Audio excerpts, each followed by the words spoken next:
ভূমিকম্প হলে পুরুষরা দৌড় দেয় আর নারীরা নিজের ওড়না খোঁজে, এরকম দুর্যোগ মুহূর্তে ওড়না ছাড়া বেরোলে গুনাহ হবে কিনা, শরীয়ত এক্ষেত্রে নির্দেশনা কি দেয়?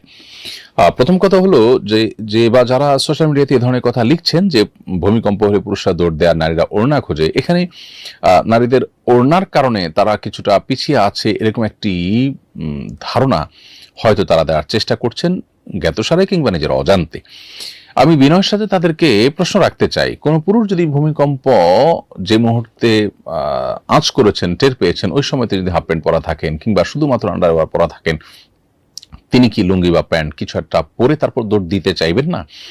সেক্ষেত্রে তার এই যে একটা লুঙ্গি বা প্যান্ট কিছু একটা পরে অন্তত তাকে দৌড় দিতে হচ্ছে, এটাকে তিনি কি আসামের কাঠগড়া দাঁড় করাবেন? এটা খুবই কমন একটি ব্যাপার। আল্লাহ রাব্বুল আলামিন নারী এবং পুরুষকে সৃষ্টি করেছেন, প্রত্যেকের শরীরের কাঠামো আলাদা আলাদা বৈশিষ্ট্য দিয়ে সৃষ্টি করেছেন। অতএব একজন নারী তিনি তার লাজুকতা থেকে, তিনি তার সম্ভ্রম রক্ষার খাতিরে তিনি ওড়না খুঁজে তারপরে তিনি আত্মরক্ষার চেষ্টা করবেন, সেটা খুবই স্বাভাবিক।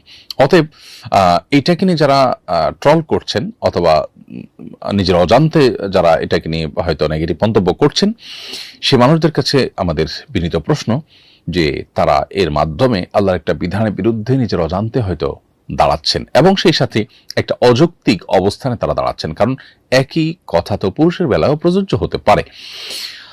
আর পাশাপাশি আরেকটি গুরুত্বপূর্ণ বিষয় হলো, ভূমিকম্প হলে বিশেষজ্ঞরা বলছেন দৌড় দেয়া নয়।